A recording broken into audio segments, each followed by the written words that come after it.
Seperti saya katakan awal tadi, Anda boleh bebas merasa sebagai perempuan atau laki-laki, tetapi jangan sampai pemikiranmu itu mempengaruhi saya untuk mempercayai itu.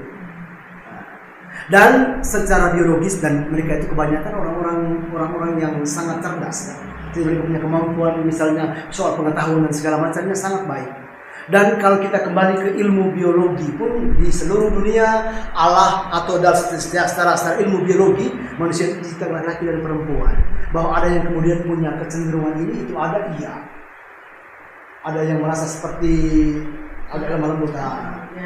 Lalu kemudian yang ya dalam gereja Katolik ya mereka tetap kita dikasihi, tetapi bahwa kemudian menuntut supaya mengikuti haknya seperti orang lain, kan tidak adil juga.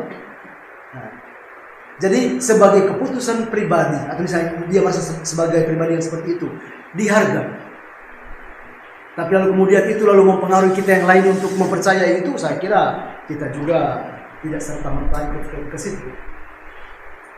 Memang kelompok seperti itu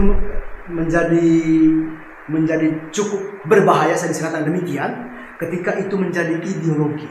Kalau misalnya di Amerika Selatan, apalagi mereka itu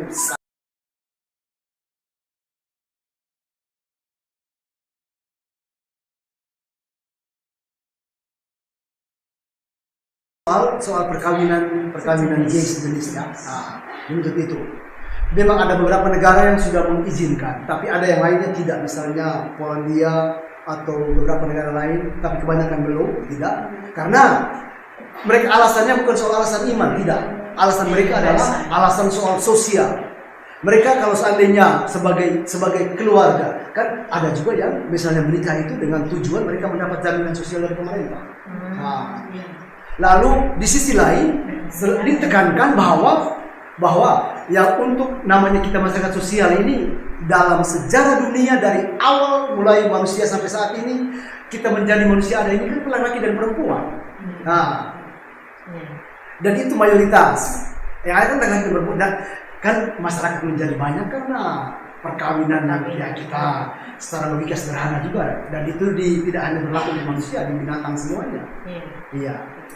Jadi kan kita akhirnya harus berhadapan dengan mereka seperti itu, ya penghargaan iya, cuma ketika kemudian datang lalu mengatur ini itu kita perlu perdebatkan.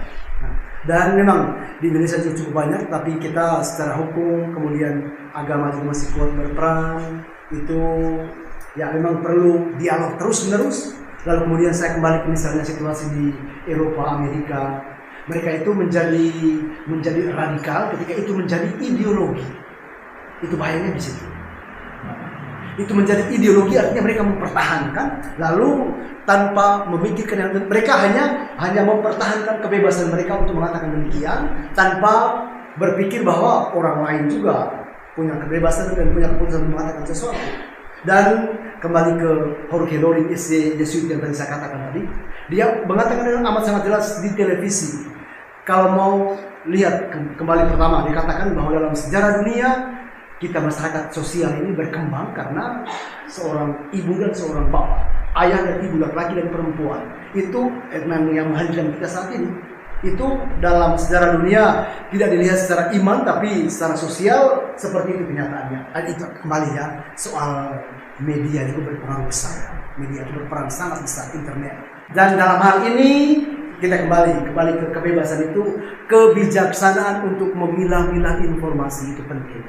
Kita sebagai orang Katolik, sebagai orang tua itu amat sangat penting. Jadi tidak serta-merta ada muncul di internet begini lalu percaya begitu saja, jangan.